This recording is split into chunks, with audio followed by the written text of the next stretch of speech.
नमस्कार, आप सभी का स्वागत है। आज की क्लास में हम अंशों के हरण के बारे में पढ़ेंगे। देखिए, अंशों के हरण के समय हमारे सामने दो परिस्थिति आती है कि पहले कि जब अंशों का निर्गमन है वो सममूल्य पर किया गया है, और दूसरी परिस्थिति कि जब अंशों का निर्गमन है वो प्रीमियम पर किया गया है। तो सममूल्य पर निर्गमन के समय अंशों के हरण के समय क्या प्रविष्टि होती है, तो इसका अध्ययन हम कर चुके हैं। वो आप क्लास जरूर अटेंड करें, उसमें देखें कि किस प्रकार से हम प्रविष्टि करते हैं। और दूसरी स्थिति है कि जब अंशों का निर्गमन प्रीमियम पर किया जाता है और उन अंशों को हरण करते समय किस प्रकार से लेखा पुस्तकों में हम लेखांकन करेंगे, उसका अध्ययन हम आज की क्लास में करेंगे। देखिए कि जब अंशों का प्रीमियम पर निर्गमन किया जाता है तो हमारे सामने दो स्थिति आती है। नंबर फर्स्ट कि प्रीमियम की राशि प्राप्त हो गई है और प्रीमियम की राशि प्राप्त नहीं हुई है, यानी जिस अंशधारी के अंश हरण हम कर रहे हैं अगर उसने प्रीमियम की राशि उससे प्राप्त हो गई है तो किस प्रकार से लेखा पुस्तकों में प्रविष्टि करेंगे, और प्रीमियम की राशि प्राप्त नहीं हुई है तो किस प्रकार से हम लेखा पुस्तकों में प्रविष्टि करेंगे। ठीक है, तो सबसे पहले नंबर फर्स्ट हम पढ़ते हैं कि जब प्रीमियम की राशि प्राप्त होगी। तो आपको यह ध्यान रखना है कि जिस अंशधारी के हम अंशों का हरण कर रहे हैं अगर उससे अधिमूल्य या प्रीमियम की राशि प्राप्त हो गई है तो अंश हरण की प्रविष्टि है वो सममूल्य पर निर्गमित अंशों के लिए हम जो प्रविष्टि करते हैं वैसी ही प्रविष्टि करेंगे।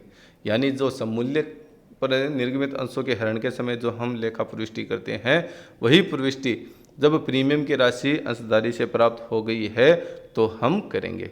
अब तो प्रविष्टि क्या होगी तो वो हम देख लेते हैं। तो मैंने आपको बताया कि सबसे पहले कि जो अंश हम जब्त करें उसकी अंश पूंजी को हम डेबिट करेंगे। उन अंशों की जो अंश पूंजी है उसको हम क्या करेंगे, डेबिट करेंगे। तो equity share capital account debit, ठीक है, जितनी अंश पूंजी होगी उसकी जितने अंश हम जब्त करें उनकी पूंजी हम लिख देंगे। अब क्रेडिट क्या करेंगे, तो क्रेडिट के लिए मैंने आपको बताया था कि जो राशि प्राप्त हो चुकी है उस अंशधारी से तो उसको तो हम डालेंगे किस खाते में, अंश हरण खाते में। अंश हरण खाते में, अंश हरण खाते का मतलब शेयर फॉरफिटेड अकाउंट में, शेयर फॉरफिटेड अकाउंट में। और जो राशि प्राप्त नहीं हुई है, जो बकाया है, अप्राप्त राशि है जिसके कारण उसके अंशों का हरण किया गया है वो उस मद के नाम से लिखा जाएगा। जैसे अलॉटमेंट की राशि है तो अलॉटमेंट के नाम से, फर्स्ट कॉल की राशि है तो फर्स्ट कॉल के नाम से, सेकंड कॉल की राशि है तो सेकंड कॉल के नाम से लिखी जाएगी। अब देखिए जो प्रविष्टि है वो मैंने आपको यहाँ समझा रखी है कि जो अंश जब्त किए जा रहे हैं उनकी जो अंश पूंजी की राशि वो तो क्या कर दी हमने, डेबिट कर दी। अब जो राशि हमें प्राप्त नहीं हुई है, जैसे अलॉटमेंट की प्राप्त नहीं, तो to equity share allotment account सामने क्या लिखा है, अप्राप्त राशि से, ठीक है। To equity share first call अप्राप्त राशि से, to equity share second call अप्राप्त राशि से, और जो प्राप्त राशि है उसको किस नाम से लिखेंगे, शेयर फॉरफिटेड, अंश हरण खाते के नाम से लिखेंगे।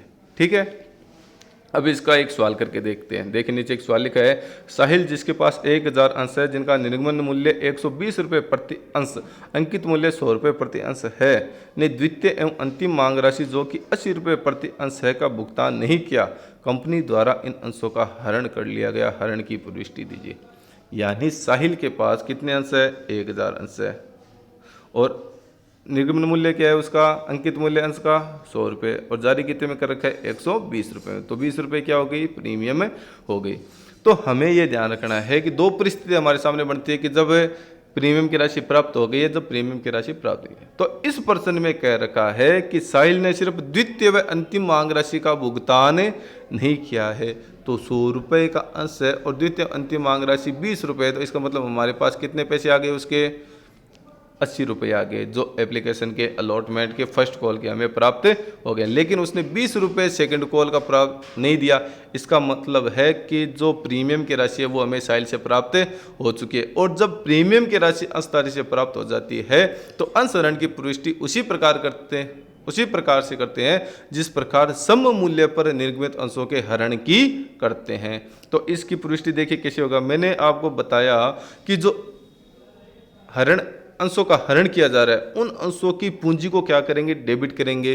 तो हमारे पास कितने अंश है, 1000 गुणा एक अंश का मूल्य कितना है, 100 रुपये, तो कितनी राशि बन गई, 1 लाख रुपए। कितनी बन गई, 1 लाख रुपये। तो टू इक्विटी शेयर कैपिटल कितनी हो गई, 1 लाख रुपए। ठीक है, अब क्रेडिट क्या करते हैं, तो क्रेडिट में जो प्राप्त राशि है और जो बकाया राशि है उसका लेखा करते हैं। तो प्राप्त राशि हमें पता है कि 80 रुपये, और जो अप्राप्त राशि है सेकंड एंड फाइनल कॉल की वो कितनी है, 20 रुपये। तो प्राप्त राशि को तो अंशरण खाते में शेयर फॉरफिटेड में डालते हैं, और जो बकाया राशि है वो उसके नाम से लिखते हैं।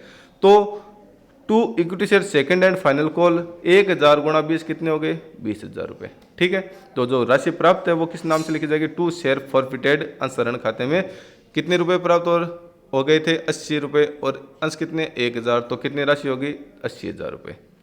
तो इस प्रकार से हम अंशों के हरण की पुष्टि लेखा पुस्तकों में करेंगे जब अंशों का निर्गमन प्रीमियम पर किया गया और प्रीमियम की राशि प्राप्त हो गई हो। ठीक है ना। तो अंशों के हरण के समय आपको एक ही चीज ध्यान रखनी है कि जितने अंशों को हरण यानी जब्त किया जा रहा है उनकी जो अंश पूंजी है उनको तो क्या करनी है, डेबिट करनी है, और उन पे जो अप्राप्त राशि है तथा जो प्राप्त राशि है उनको हम क्या करेंगे, क्रेडिट करेंगे।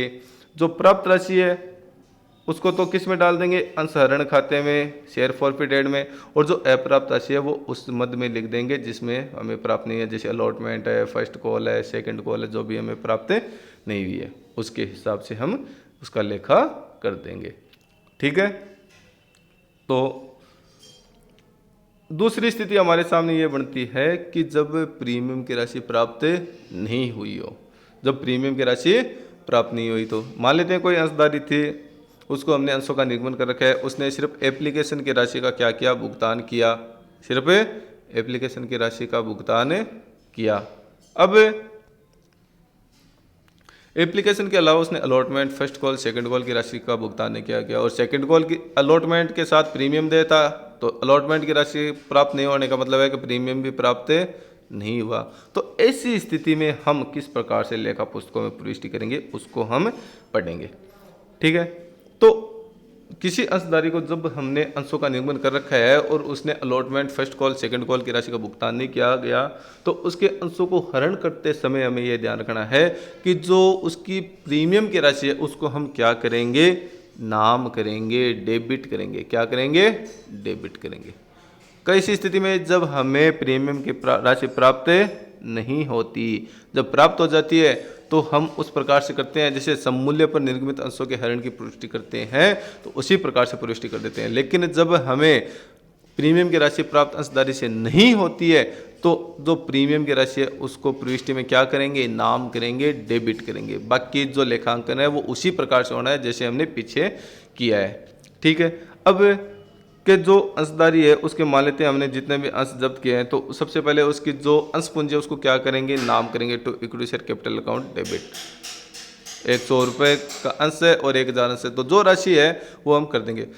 तो जो प्रीमियम की राशि हमें प्राप्त नहीं हुई है अंशधारी से, तो उसको क्या करेंगे, डेबिट करेंगे, to security premium account debit. और जो राशि प्राप्त नहीं हुई है वो उस मद के नाम से लिख देंगे, जैसे to equity share allotment, to equity share first call, to equity share second call, अप्राप्त राशि। और जो राशि प्राप्त हो गई है वो किस में डाल देंगे, शेयर फॉरफिटेड में डाल देंगे, अंशहरण खाते में डाल देंगे। सिंपल है। अब इसका एक देखिए उदाहरण करते हैं।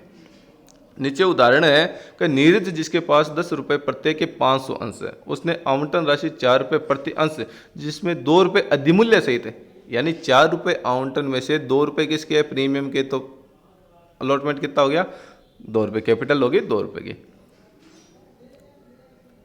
और 3 रुपये की प्रथम अंतिम मांग का भुगतान नहीं किया, उसके अंशों को प्रथम अंतिम मांग के बाद हरण कर लिया गया, अंशों के हरण की पुष्टि दीजिए। यानी नीरज ने सिर्फ एप्लीकेशन की राशि का भुगतान किया है, उसके अलावा अलॉटमेंट और फर्स्ट कॉल का भुगतान नहीं किया है। ठीक है। अब के अंश है वो कितने रुपए का है, 10 रुपये का है। ठीक है। और अलॉटमेंट है वो 4 रुपये का है जिसमें से 2 रुपये प्रीमियम है, तो अलॉटमेंट कितने रुपए हो गए, 2 रुपये। फर्स्ट एंड फाइनल कॉल है वो कितने रुपए की है, 3 रुपये की, तो 3 और 2 5, और 10 में से 5 को हमने घटा दिया तो कितने बचे, 5 रुपये। तो एप्लीकेशन कितने रुपए की है, 5 रुपये की। क्लियर है।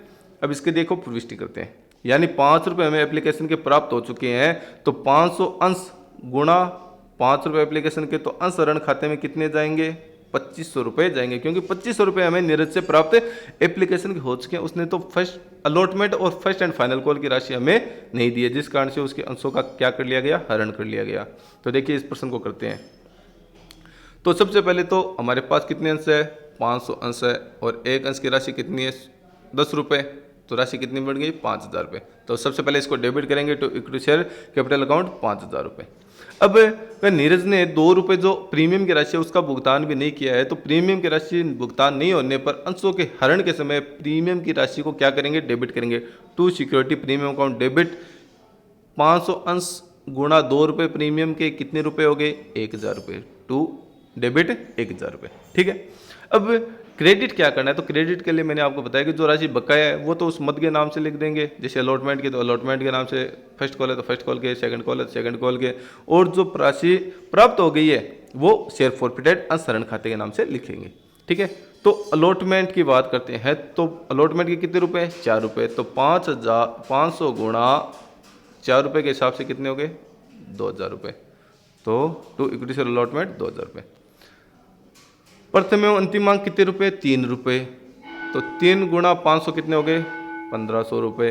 और प्राप्त कितने हुए थे एप्लीकेशन के, मैंने आपको बताया था 5 रुपये प्राप्त हुए थे, तो टू शेयर फॉरफिटेड 500 गुणा 5, 2,500 रुपये हमें उसके एप्लीकेशन के प्राप्त हो गए थे। तो नीरज के जो अंशों का हरण हम कर रहे हैं उसकी पुष्टि हमें इस प्रकार से करनी है जब प्रीमियम की राशि प्राप्त नहीं हो।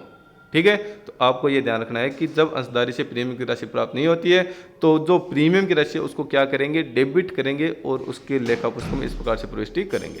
तो आज की क्लास में इतना ही, बाकी नेक्स्ट क्लास में। Thank you.